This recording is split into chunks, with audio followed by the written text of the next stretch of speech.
अस्सलामु अलैकुम and good evening.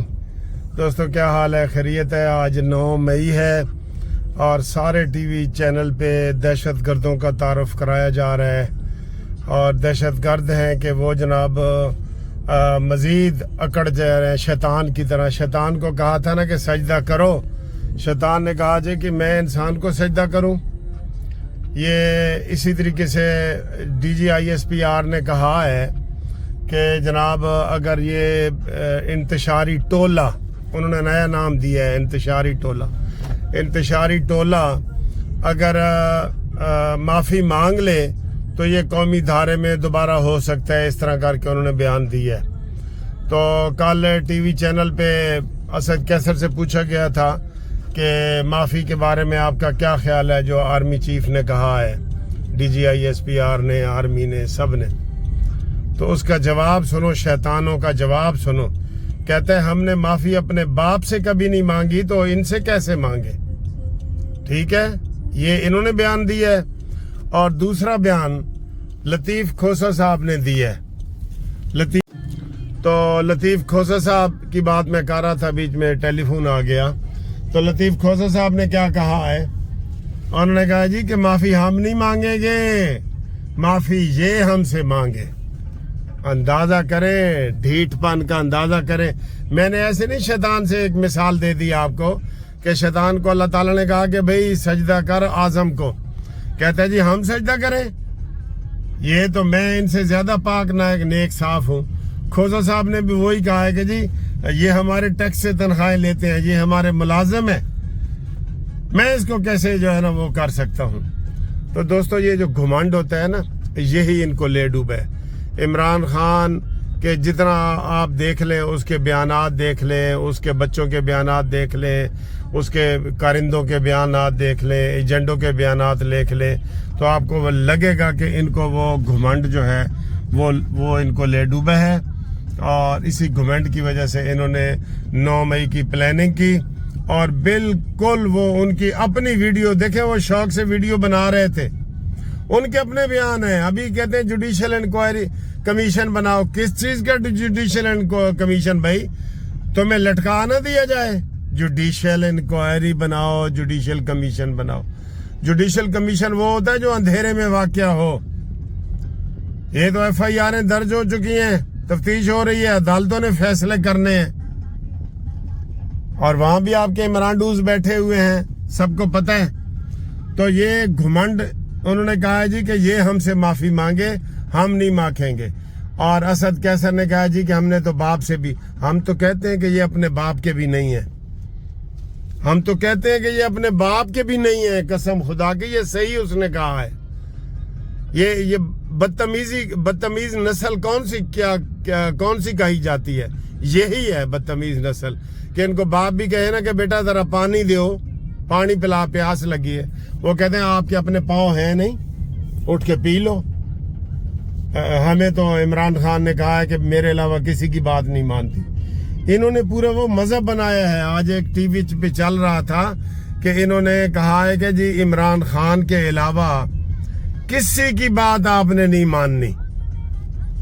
बिल्कुल वही सबक जो हम बचपन में पढ़ते थे ना, ये इस्लाम के हवाले से कि जनाब अबू बकर सदीक और बेटा और ये वो, इन्होंने ये वाला माहौल बनाया हुआ था, ये वाला माहौल बनाया हुआ है। तो आज सारा दिन इनके ऊपर जनाब वो तबर्रे आ रहे हैं। तबर्रे नहीं होते, तबर्रा होता है जो यजीद के ऊपर हम भेजते हैं ना सारे मुसलमान मिलके, तबर्रा। तो इनके ऊपर भी आज ये 9 मई तबर्रा है, तबर्रा। लेकिन इनको शर्म नहीं आएगी, कल फिर ये कहेंगे। इन्होंने तो उल्टा कह दिया था कि हम जुलूस निकालेंगे। तुम जुलूस किस लिए निकालोगे भाई? और इसलिए मैंने इससे पहले जो वीडियो बनाई थी ना कि जनाब राणा सनाउल्लाह ने कहा जी कि इसको जो सहूलतें हमने दी हुई हैं वो ठीक दी हुई हैं, वजीर आजम है सबका, ये वो, तो ये भूल जाते हैं कि नवाज शरीफ भी सबका वजीर आजम था और उसने 21 दिन तक सूरज नहीं देखा था, अटक के किले में सूरज तक नहीं देखा था। और जिनको जहाज की सीट के साथ बांधा गया था वो वजीर आजम नहीं था। तो ये राणा सनाउल्लाह के बयान को भी मैंने मुस्तरद किया है اور خواجہ آصف نے بھی یہی کہا ہے کہ جی اگر یہ معافی مانگ لیں تو یہ ان کی اور یہ بالکل نہیں بنتا. جو آرمی چیف نے کہا ہے نا وہ اور بیان ہے. انہوں نے بھی کہا ہے کہ جوڈیشل کمیشن کی بھی ضرورت نہیں ہے, لیکن بلاول کہتے ہیں جی جوڈیشل کمیشن بھی بنا دو. ٹھیک ہے, تو یہ سارے آج الحمدللہ ٹی وی چینل پہ میں دیکھ رہا ہوں اس وقت بھی شہباز شریف صاحب ایک شہیدوں کی فیملیوں کے ساتھ بیٹھے پروگرام کر رہے ہیں. انہوں نے تو شہیدوں کو نہیں چھوڑا. اور یہ جو رانا ثناءاللہ اور خواجہ آصف کہہ رہے ہیں نا کہ جناب عمران خان کے ساتھ نرمی برتی جائے, یہ وہ لکھوا لو, مجھ سے لکھوا لو. دوبارہ اس فرعونی شخصیت کو اگر آپ نے بلا لیا نا اور یہ وزیر اعظم بن گیا, یہ آپ کے بچوں کو بھی نہیں چھوڑے گا, آپ کی عورتوں کو بھی جیل میں ڈالے گا, یہ ہم سب کو بھی پکڑے گا. آپ اس کو کیا سمجھتے ہیں؟ جس کی اکڑ گردن سریہ میں ہے, جو اس کی گردن میں سریہ ہے وہ ابھی تک ختم نہیں ہوا, تو وہ کیسے ختم ہوگا؟ تو دوسرے جناب علی, یہ گروپ لائف انشورنس کے حوالے سے جو باتیں اکثر میں بتا رہا ہوں, 28 مئی کو لگ گیا ہے کیس. اس سے پہلے جن لوگوں نے شامل ہونا ہے تو وہ شامل ہوں, کیونکہ یہ 4 سال کے بعد کیس لگا ہے. اور جو سن رہے ہیں وہ دوسروں کو بھی بتائیں جنہوں نے کیس کیے ہوئے ہیں یا جو انتظار میں ہے کہ جی کیس اسی تے اینڈ تے کرنا ہے, بعد کرنا ہے, تو ان کو بھی بتا دو کہ جناب وہ کیس کر لیں, نہیں تو پھر 4 سال کے لیے ایک نئے کیس کو انتظار کرنا پڑتا ہے. ٹھیک ہے, تو یہ دیکھیں آپ.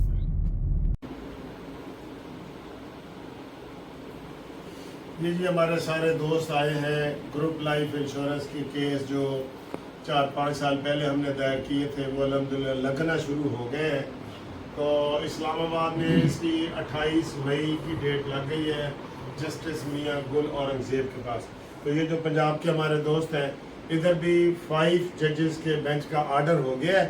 انشاءاللہ وہ بھی ہم کوشش کر رہے ہیں کہ اسی مہینے یا اگلے مہینے لگ جائے. تو جو دوست اور سن رہے ہیں بے شک وہ بھی جلدی اپنا نام اس لسٹ میں شامل کرانا چاہیں, تو ان کو پھر لمبا انتظار نہیں کرنا پڑے گا, ورنہ یہ فیصلہ ہو جائے گا تو ان کو کیس بھی کرنا پڑے گا اور پھر 4-5 سال انتظار بھی کرنا پڑے گا. آپ تمام دوستوں کا شکریہ جی, آپ یہاں تشریف لائے ہیں منصف لا چیمبر میں. تو انشاءاللہ تعالی ہم آپ کے لیے دعا کو ہے کہ اللہ تعالی ہم کو کامیاب کرے. ٹھیک ہے, آپ کی کامیابی ہماری. ٹھیک ہے.